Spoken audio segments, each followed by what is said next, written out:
खबरों के साथ। पहली बड़ी खबर, यूपी में लगातार कम हो रहे कोविड संक्रमण को देखते हुए कल से मल्टीप्लेक्स, सिनेमा हॉल, जिम और स्टेडियम खोल दिए जाएंगे, लेकिन इस दौरान कोविड नियमों का पालन करना होगा।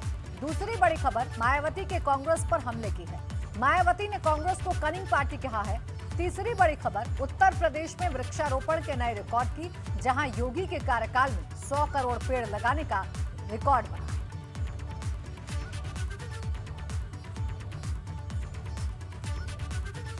कोरोना के लगातार कम होते केस को देखते हुए पिछले दिनों यूपी सरकार ने पाबंदियों में और ढील देने की मंजूरी दी थी।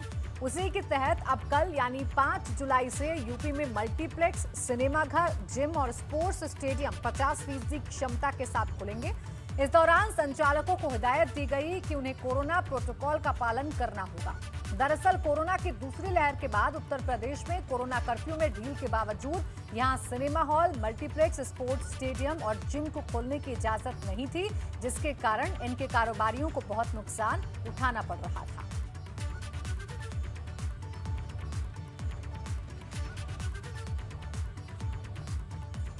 यूपी में कल से 50% क्षमता के साथ सिनेमाघर और मल्टीप्लेक्स खुल रहे हैं, जिससे अब दर्शक मनचाही फिल्मों का लुत्फ उठा पाएंगे। अब सरकार की गाइडलाइन का पालन करते हुए सारे मल्टीप्लेक्स, सिनेमाघर 50% क्षमताओं के साथ दर्शकों के लिए कल से खोले जाएंगे, जिसमें यह कहा गया है कि कोविड-19 का पालन करते हुए मास्क, सैनिटाइजेशन, थर्मल स्कैनिंग इत्यादि शामिल है।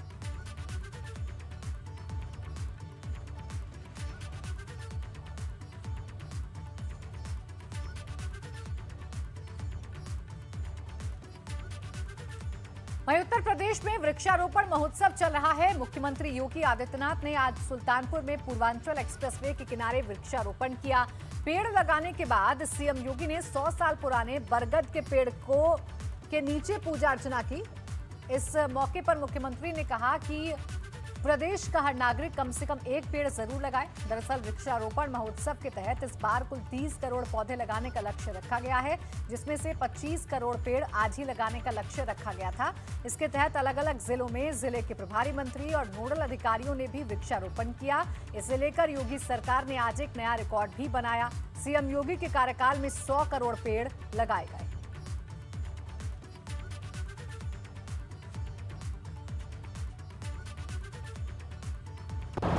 वृक्षारोपण के इस महाअभियान के अंतर्गत आज हम कई नए रिकॉर्ड बनाने जा रहे हैं।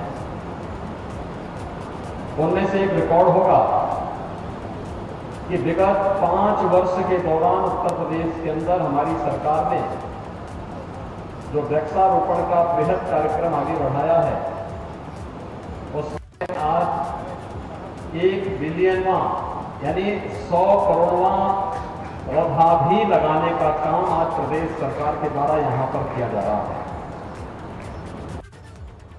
आज ये कुछ नयापन यहां पर देखने को मिला होगा।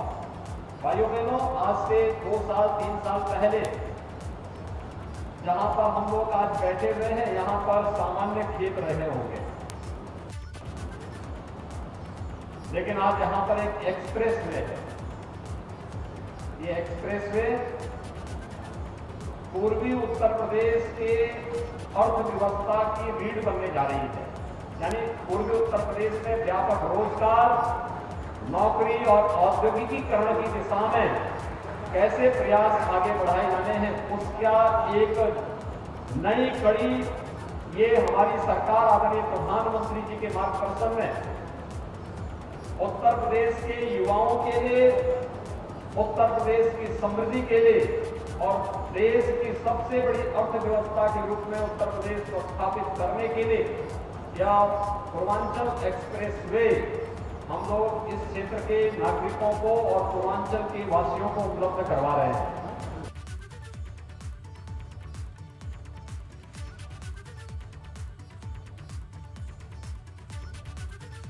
और अब बात उत्तराखंड की करेंगे। आज उत्तराखंड को अपना 11वां मुख्यमंत्री मिल गया है। पुष्कर सिंह धामी ने उत्तराखंड के 11वें मुख्यमंत्री के तौर पर आज शपथ ग्रहण की है। मुख्यमंत्री के शपथ ग्रहण के बाद ही उनके समर्थकों में भारी जोश देखने को मिला। जमकर आज नारेबाजी भी की गई और इस वक्त मेरे सहयोगी पंकज राणा मेरे साथ जुड़ गए हैं। पंकज, देखिए आज 11वां मुख्यमंत्री मिल गया है सूबे को। नया जोश और उल्लास आज देखने को मिला है। क्या कुछ अपडेट?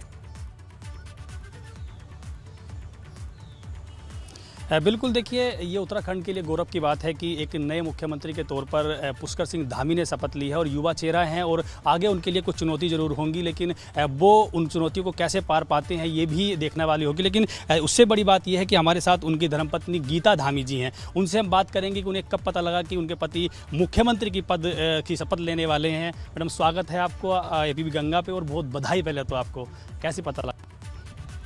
देखिए, जैसे डेली की तरह चल रहा था सभी कुछ, और न्यूज़ के माध्यम से ही हमें पता चला था। ऐसा तो कुछ ज़्यादा हमें कुछ पता नहीं था, क्योंकि नाम तो कई सारे चल रहे थे वहाँ पे, और न्यूज़ के माध्यम से ही पता चला था जी। एक इच्छा होती है कि कभी थोड़ी सी सुगबुगाहट होती है तो पता लग जाता है कि एक घर में एक बहुत बड़ा कोई आदमी है तो वो बड़े पद पे जाने वाला है। पहले कुछ ऐसी सुगबुगाहट थी, क्योंकि 2 बार के विधायक भी हैं, कभी एहसास हुआ हो आपको कि पति इतने बड़े पद पे जा रहे हैं? देखिए, जिस प्रकार से धामी जी का संघर्ष है और जो भी आज तक उनको दायित्व मिला है, जो भी पदभार मिला है, उस पे उन्होंने बखूबी अपनी जिम्मेदारियों को निभाया है। और जिस प्रकार से वो संघर्ष करते हैं, बहुत मेहनत करते हैं वो, और बहुत सारे कार्य किए हैं उन्होंने अपने विधानसभा में, और उससे पहले भी जो भी जिम्मेदारियां मिली थी उसमें भी उन्होंने जो है जिम्मेदारियों से ऊपर उठ करके कार्य किए थे। तो हमेशा रहता था कि जो है एक ना एक दिन ये ज़रूर जो है ऊंचे पद पर जाएंगे, एक ना एक दिन जो है पूरे प्रदेश का नेतृत्व उनके हाथों में आएगा, उसको जो है पूरा करेंगे। एक ये भी रहा है कि जब त्रिवेंद्र जी ने शपथ ली थी तो उनका नाम मंत्रिमंडल पद के लिए चला कि वो मंत्री बनने वाले हैं। फिर तीरथ जी आए, फिर वो दिल्ली की दौड़ लगाते रहे कि मंत्री बनने, एकदम से मुख्यमंत्री। तो कितना सहयोग आपका परिवार का उनके साथ रहा है और आगे कितना रहेगा?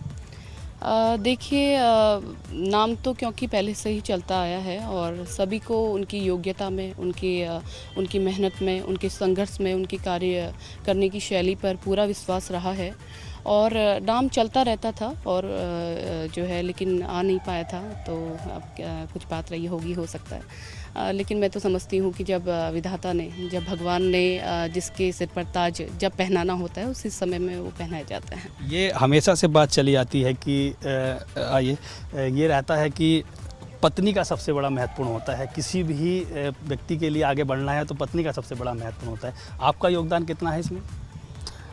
जी देखिए, क्षेत्र में जिस प्रकार से जो है मेरा पूरा सहयोग रहता है। जिस प्रकार से वे कभी क्षेत्र के कार्य से बाहर होते हैं, तो मैं क्योंकि गांव में ही रहती हूं, और मेरा पूरा प्रयास रहता है कि जब वो बाहर हैं या घर पे भी हैं तो कई लोग मेरे पास भी आते हैं अपनी समस्याओं को लेकर के, और मैं उनके लिए पूरा काम करती हूं। जो भी मुझसे हो सकता है मैं हमेशा ही उनके लिए लगी रहती हूं। जैसे धामी जी हैं, अपना खाना पीना सब भूल जाते हैं जनता के जो है कार्यों में। जनता क्योंकि उन्होंने हमेशा ही उनको एक अपने परिवार की तरह देखा है, परिवार की तरह समझा है। तो जो कार्य अब तक नहीं हो पाए थे अपनी विधानसभा में, क्योंकि हमारी विधानसभा वो विधानसभा रही है जहाँ पे कांग्रेस का गढ़ रहा है। कभी भी वहाँ पे शायद बीजेपी की सरकार नहीं आई, और जब धामी जी यहाँ से बने थे पहली बार तो उन्होंने बहुत सारे कार्य किए थे अपने कार्यकाल में। कांग्रेस की सरकार थी उस समय में 2012 से लेकर के 2017 के बीच में, तो उन्होंने इतने सारे कार्य किए कि कांग्रेस की सरकार में उन्हें बेस्ट एमएलए अवार्ड मिला, और उसके बाद भी जनता को बहुत विश्वास उन पे हुआ, और जनता के विश्वास पे वे खरे उतरे, और वे जो है दोबारा से वहाँ से विधायक बने, और जो है उन्होंने बहुत सारे कार्य किए अपने जो है क्षेत्र में। एक बड़ी महत्वपूर्ण बात ये है कि विधायक में और मुख्यमंत्री में बहुत बड़ा डिफरेंट हो गया है, बड़ा अंतर हो गया है। अब उनका कार्य क्षेत्र ही बढ़ गया है, तमाम सारी चीज़ें बढ़ गई हैं। तो इन तमाम चीज़ों को आप कैसे आप मैनेज करेंगी? बच्चे भी हैं आपके, पति भी मुख्यमंत्री बन गए हैं, परिवार भी है, बहुत सारे लोग घर में, तो कैसे मैनेज करेंगे आप? जी देखिए, मैं समझती हूँ कि परिवार से बड़ा दायित्व जो है आज उनको जो मिला है, तो पूरे प्रदेश का दायित्व उनको मिला है। तो मैं समझती हूँ कि एक परिवार को जिस प्रकार से उन्होंने लेना चाहिए उससे ज़्यादा जिम्मेदारी उनको पूरे प्रदेश की मिली है। तो जो है वे पूरी तरह से कार्य करेंगे, पूरी जिम्मेदारियों से कार्य करेंगे। और रही बात मैनेज की मैं तो समझती हूँ कि जिस प्रकार से उन्होंने पहले इतनी मेहनत करी थी, संघर्ष किया था, और उसी प्रकार से वो और भी अधिक मेहनत करेंगे। अपने शरीर का उन्होंने कण कण जलाने का कार्य किया। सुबह 6 बजे से लेकर के रात के 11-12 बजे तक वो जनता के बीच में रहते थे।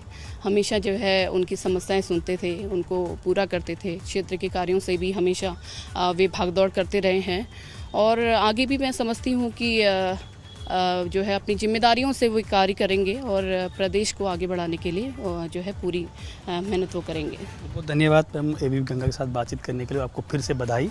ये थी मुख्यमंत्री पुष्कर सिंह धामी की धर्मपत्नी गीता धामी जी, जिन्होंने साफ तौर पर कहना है कि जिस तरह से पुष्कर सिंह धामी का काम रहता है और वो लगातार जनता के बीच में रहे हैं और हमेशा से उन्होंने जनता के बीच में रहकर काम किया है, वही अब प्रदेश के लिए भी आगे काम करेंगे। देहरादून से क्रिस्टोफर लॉरेंस के साथ पंकज राणा, एबीपी गंगा।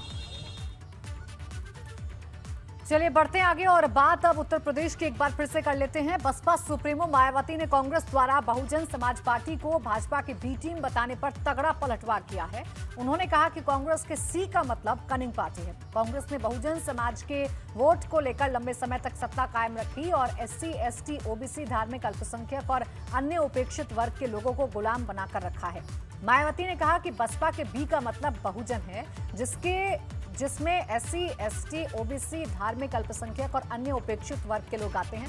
मायावती ने यह भी कहा कि ये सर्वविदित है कि यूपी में कांग्रेस, सपा और भाजपा की सरकार के चलते यहाँ कोई भी छोटा बड़ा चुनाव स्वतंत्र और निष्पक्ष कभी नहीं हो सकता और न ही इनसे किसी की प्रकार की उम्मीद करनी चाहिए। जबकि बसपा की सरकार के समय यहाँ सभी छोटे बड़े चुनाव निष्पक्ष हुआ करते थे।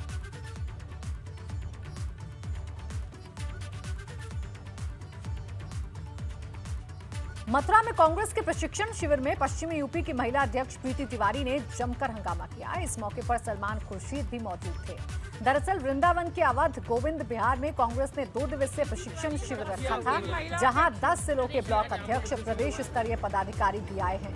प्रशिक्षण के दौरान प्रियंका गांधी का लाइव संबोधन चल रहा था, तभी प्रीति तिवारी ने कांग्रेस के प्रदेश उपाध्यक्ष योगेश दीक्षित पर आरोप लगाया कि उन्होंने उनका कंधा पकड़ लिया, जिसके बाद कांग्रेस नेता प्रीति तिवारी ने हंगामा शुरू कर दिया।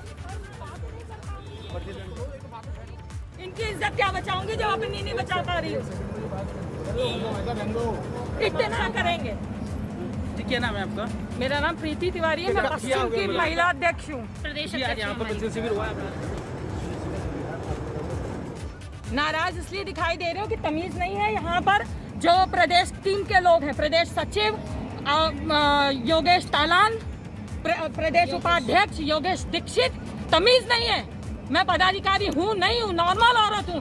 आप मेरा शोल्डर पकड़कर रोकेंगे मुझको अंदर एंट्री होने से? मैं एंटर हुई, प्रियंका जी का लाइव चल रहा था, उसमें उनको मुझे रोकना था, लेकिन ये नहीं करना था कि मेरा शोल्डर पकड़ेंगे और कहेंगे कि लेट हो रहा है, उनका वो चल रहा है। प्रदेश में जीरो टॉलरेंस की नीति के बीच बस्ती के एक विधायक का मुख्यमंत्री को लिखा गया पत्र कई सवाल खड़े कर रहा है।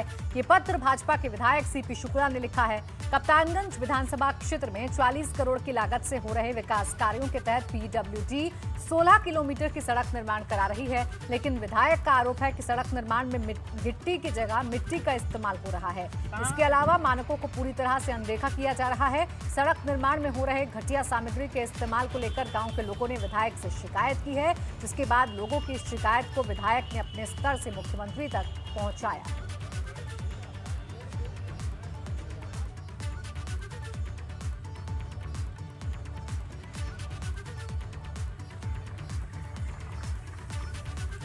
तो भ्रष्टाचार से पीड़ित भाजपा विधायक जिसने चिट्ठी लिखकर अब CM योगी से शिकायत की है और ये बताया है कि सड़क निर्माण में भ्रष्टाचार किया जा रहा है।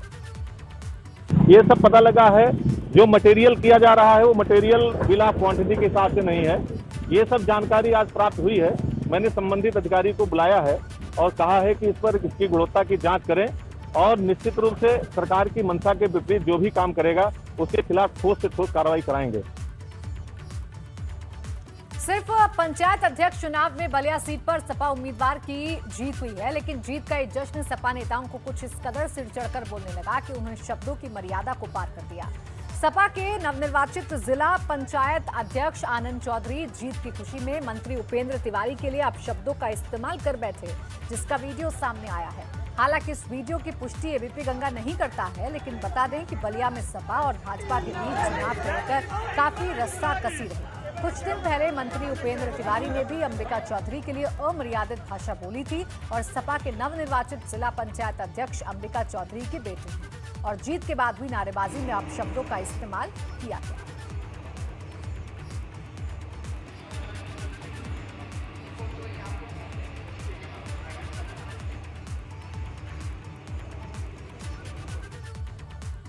भाजपा मंत्री उपेंद्र तिवारी के खिलाफ नारेबाजी में किए गए अपशब्दों के इस्तेमाल को लेकर जिले में सियासी पारा चढ़ा हुआ है।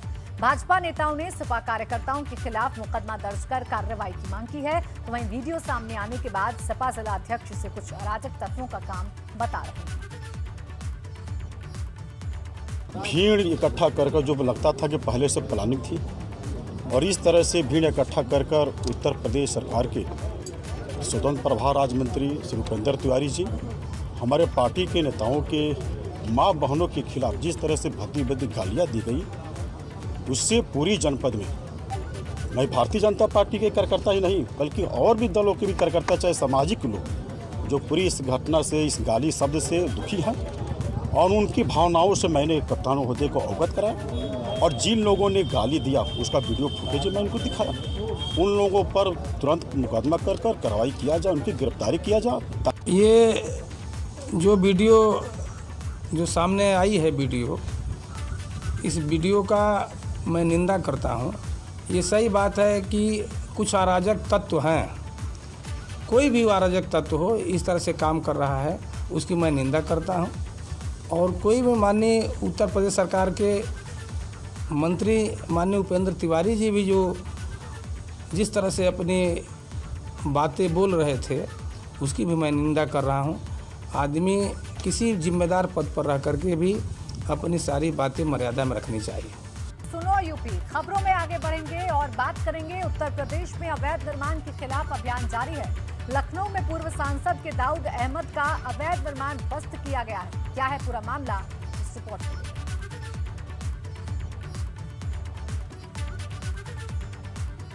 धर्मांतरण और रोहिंग्या जैसी गंभीर चुनौतियों से जूझ रहे यूपी की आंतरिक सुरक्षा को और मजबूत बनाने की तैयारी की जा रही है। इसके लिए एटीएस की 5 और स्पेशल पुलिस ऑपरेशन टीम यानी स्पॉट का गठन किया जाएगा। अभी एटीएस के पास 4 स्पॉट हैं जो सबसे संवेदनशील लखनऊ, अयोध्या, गाजियाबाद और गोरखपुर में तैनात हैं। हर स्पॉट में 60 जवान तैनात हैं, लेकिन बीते दिनों जिस तरह से एटीएस ने अपना दायरा बढ़ाया है उससे स्पेशल पुलिस ऑपरेशन टीम की संख्या के साथ ही मैन पावर बढ़ाने की भी जरूरत महसूस हो रही थी। ADG law and order Prashant Kumar ने इस संबंध में एक प्रस्ताव बनाकर शासन को भेजा है। कैमरा सहयोगी राजू के साथ विवेक त्रिपाठी, एबीपी गंगा, लखनऊ। देखिए लगातार कार्रवाई जारी है और ये कार्रवाई कहीं ना कहीं सबक है तमाम उन लोगों के लिए जो अवैध तरीके से संपत्ति को इकट्ठा करते हैं। तो उत्तर प्रदेश में अवैध निर्माण के खिलाफ अभियान जारी है। लखनऊ में पूर्व सांसद दाऊद अहमद का अवैध निर्माण ध्वस्त किया गया है। ये पूरा मामला क्या है, आप इस रिपोर्ट के जरिए समझिए।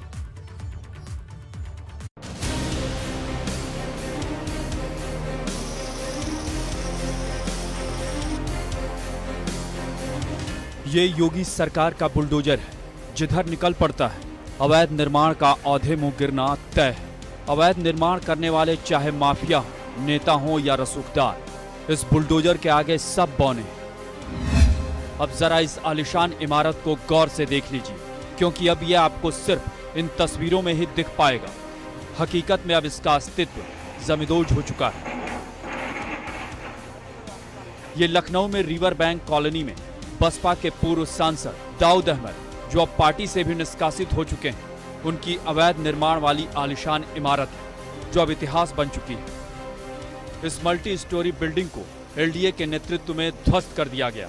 दरअसल पुरातत्व विभाग ने इस इमारत को लेकर आपत्ति जताई थी। कई बार इसे तोड़ने का नोटिस भी जारी हुआ, लेकिन दाऊद अहमद ठहरे नेता, सोचा होगा उनके रसूख के आगे सब सेट हो जाएगा। लेकिन यहाँ तो अवैध निर्माण को लेकर कोई सुनवाई नहीं। नतीजा आप खुद देख लीजिए।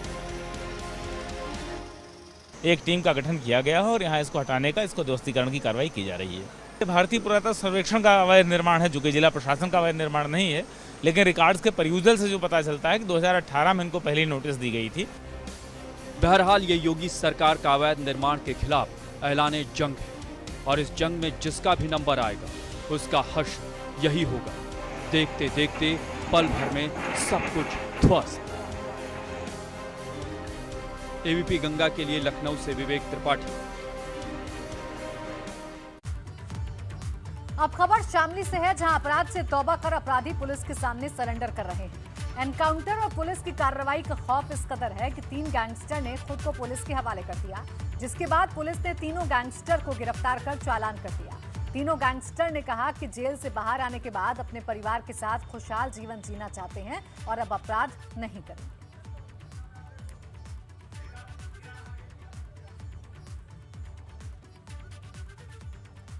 कोरोना काल में लाखों की संख्या में लोग काल के गाल में समा गए। इनमें बहुत से ऐसे लोग थे जिनका शव उनके परिजन नहीं ले सके, जिसकी वजह से उनका अंतिम संस्कार विधि विधान से नहीं हो पाया। ऐसी सभी मृतात्मा की शांति के लिए और मंदिर निर्माण निर्विरोध संपन्न हो, इस मनोकामना के साथ रविवार को अयोध्या में सरयू नदी पर पूजन अर्चन किया गया। श्री राम जन्मभूमि तीर्थ क्षेत्र ट्रस्ट के अध्यक्ष महंत नित्य गोपाल दास के उत्तराधिकारी महंत कमल नयन दास ने वैदिक ब्राह्मणों के साथ सरयू में इस पूजा अर्चना को संपन्न किया। इस मौके पर सरयू नदी का दुग्धाभिषेक कर उन्हें चुनरी चढ़ाकर मनोकामना पूरी होने आशीर्वाद मांगा गया। पूजा के दौरान राम मंदिर आंदोलन से जुड़े हुए तमाम संत वहां मौजूद रहे। अयोध्या धाम में निवास करने का फल सरजू जी का दर्शन होता है, स्नान होता है। सरजू जी के दर्शन का फल होता है कि सारे संसार के प्राणी भगवान के चरणों में अखंड भक्ति प्राप्त करते हैं, संसार की सारी बाधाएं दूर होती है और सारा अमंगल दूर होता है। अभी वर्तमान में हमारे सामने राष्ट्र में और कोरोना की बीमारी है, राष्ट्र ग्रसित है। हम लोगों ने सरजू मैया के पूजा कर करके और सरजू मैया से प्रार्थना किया कि संसार के सभी लोगों को कष्ट दूर हो। अयोध्या में रामलला का दर्शन करने वाले श्रद्धालुओं को अब अपने सामान को रखने के लिए इधर उधर भटकना नहीं पड़ेगा। श्री राम जन्मभूमि मंदिर के पहले अमावा मंदिर में दर्शनार्थियों के लिए मुफ्त लॉकर की सुविधा मुहैया कराई गई है। लॉकर का उद्घाटन बिहार के मुख्य लोकायुक्त न्यायाधीश श्याम किशोर शर्मा और अयोध्या के एसएसपी शैलेश कुमार पांडे ने किया। आपको बता दें कि श्री राम जन्मभूमि मंदिर में किसी भी प्रकार का इलेक्ट्रॉनिक गैजेट्स हो या फिर कोई अन्य सामान ले जाने की अनुमति नहीं थी और अभी तक दर्शनार्थी शुल्क देकर आसपास की दुकानों में बने लॉकर का इस्तेमाल किया करते थे, जहां पर अक्सर अधिक शुल्क वसूली की शिकायतें आती थीं। लेकिन अब मुफ्त लॉकर मंदिर के पास ही उपलब्ध होने से दर्शनार्थियों के लिए बेहद सुविधाजनक हो गया है। फिलहाल दर्शनार्थियों के लिए 200 लॉकर उपलब्ध कराए गए हैं, लेकिन जल्द ही लॉकर की संख्या बढ़ाई जाएगी।